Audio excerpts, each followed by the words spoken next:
नमस्कार दोस्तों, आप सभी का स्वागत है। कोडिंग डिकोडिंग के जो क्वेश्चन होते हैं, अगर उनको आप चुटकी में सॉल्व करना चाहते हैं तो आपको अल्फ़ाबेट जो नंबर है वो याद होने चाहिए। अर्थात ए से लेकर जेड तक जो ये अल्फ़ाबेट हैं आपके, इनका नंबर क्या है।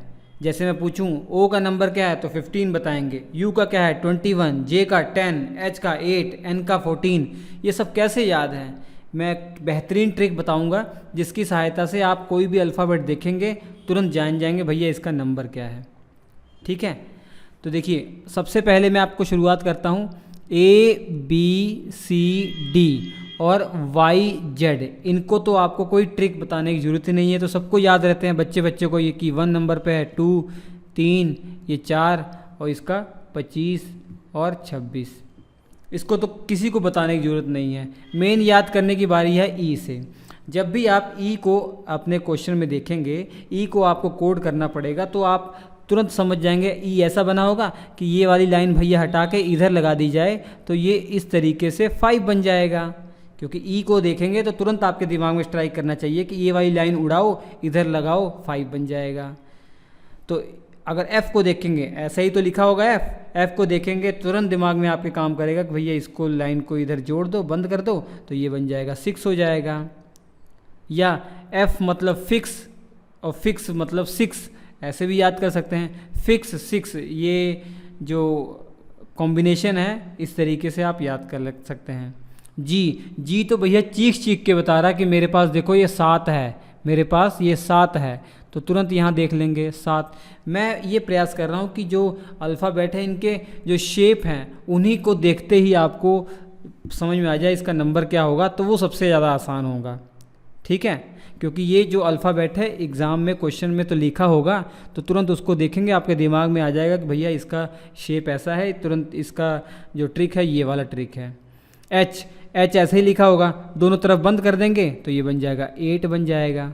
दोनों तरफ बंद करेंगे तो 8 बन जाएगा, तो आपके दिमाग में तुरंत स्ट्राइक हो जाएगा। आई को ऐसे भी लिखते हैं, आई को ऐसे लिखते हैं तो आप समझ जाएंगे नो भी ऐसा होता है, हो जाएगा।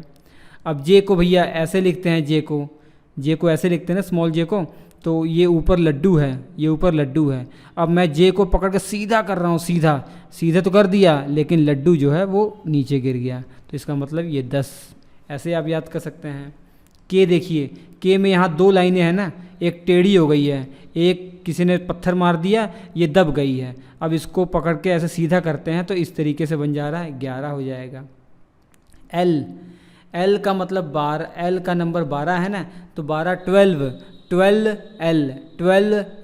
12 एल ऐसे याद कर लीजिए एल को।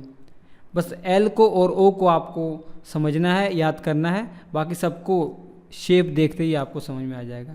एम है, एम को भैया क्लॉकवाइज डायरेक्शन में घुमा दीजिए तो ये इस तरीके शेप बन जाएगी।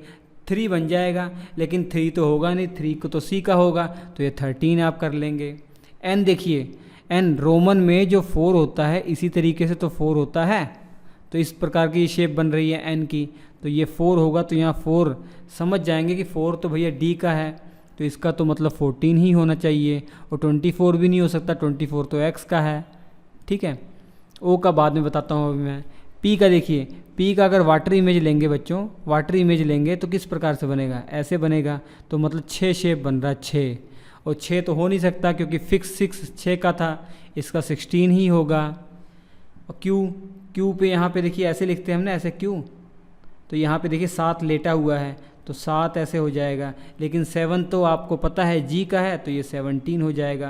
क्योंकि अगर एक ही नंबर आपको समझ में आ जाए, पी का मतलब 6, क्यू का मतलब 7, तो आपके दिमाग में तुरंत आ जाएगा कि हाँ 7 तो होगा नहीं, 17 होगा। इतना कॉमन सेंस तो लगा ही लेंगे, क्योंकि ये पी क्यू ये बीच वाले हैं, आपको समझ में आ जाएगा। आर देखिए, ये बंद कर दीजिए, यहाँ पे ये बंद कर दीजिए आर का मुंह, तो ये क्या हो जाएगा, 8 हो गया। तो 8 हो गया, इसका मतलब 8 तो होगा नहीं, 18 ही होगा ना, 8 तो एच का है, कॉमन सेंस लगा लेंगे। एस देखिए, एस को यहाँ पीठ पीछे ऐसे बंद कर दिए, इसका पीठ खुली है, इसको बंद कर दिया, 9 का शेप धारण कर लिया, तो 9 तो आई का होता है, तो इसका 19 होना चाहिए ना, और ये लास्ट वाले चल रहे हैं। टी तो पूरी दुनिया को पता है, 2020 मैच, तो टी 2020 मतलब ये 20 हो जाएगा। यू अगर हिंदी में लिखें, ऐसे लिखेंगे यू, तो ये 2 का शेप है और ये 1 का शेप है, तो ये 21 हो जाएगा ना। इस तरीके से याद कर लेंगे। वी, अगर उंगली से आप ऐसे वी बनाएंगे तो कितनी उंगली यूज़ होगी? 2 उंगलियां यूज़ होंगी ना, तो ये 2 से 22 याद कर लीजिए। डब्लू को आप जो है एंटी क्लॉकवाइज डायरेक्शन में घुमा दीजिए, तो ये भी 3 बन जाएगा। 13 तो हो नहीं पाएगा क्योंकि 13 एम है, आपके दिमाग में आ गया है, तो W 23 ही होगा। और 33 तो हो नहीं पाएगा क्योंकि 26 ही अल्फ़ाबेट है। एक्स देखिए इस प्रकार से है, तो यहाँ पे इस तरीके से 2 लाइनें हैं, तो ये 4 एंगल बन रहा है, 1 एंगल, 2 एंगल, 3 एंगल, 4 एंगल, तो 4 एंगल चल रहा है और लास्ट वाले अल्फ़ाबेट चल रहे हैं, तो 24 ही होगा। और YZ आपको याद ही होगा। तो इतनी सिंपल तरीके से ये समझ सकते हैं। एक बार और वीडियो देखेंगे। अब कोई भी क्वेश्चन आपसे पूछा जाएगा एग्ज़ाम में या इसका यूज़ करने को आएगा, आप तुरंत आसानी से कर पाएंगे। जैसे मान लीजिए नंबर लिखा हुआ है NUMBER। अब एग्ज़ाम में ऐसा क्वेश्चन आया कि इसको कोड करना पड़ रहा है आपको, और ताकि पूरा प्रश्न सॉल्व हो पाए। N का आप समझ जाएंगे भैया ये तो 4 बताया था सर ने, 14 होगा इसका, ठीक है 14। V का बताया था कि सर ने कि ये 2 जो उंगलियां हैं, 2 उंगलियों के निशान हैं, तो इसलिए ये 22 हो जाएगा। M का क्लॉकवाइज डायरेक्शन में घुमा के 3 है, तो ये 13 हो जाएगा। B मतलब 2 है, E मतलब ये लाइन हटा के ये वाला, तो 5 हो जाएगा। R ये बंद करना था, तो 18 हो जाएगा। इस तरीके से आप समझ सकते हैं, ठीक है। तो ये है बच्चों ट्रिक, बहुत अच्छा लगा होगा आपको, उम्मीद कर रहा हूँ। शेयर ज़रूर कीजिएगा, शेयर ज़रूर कीजिए। हम आपसे मिलते हैं अगले एपिसोड में, तब तक के लिए नमस्कार।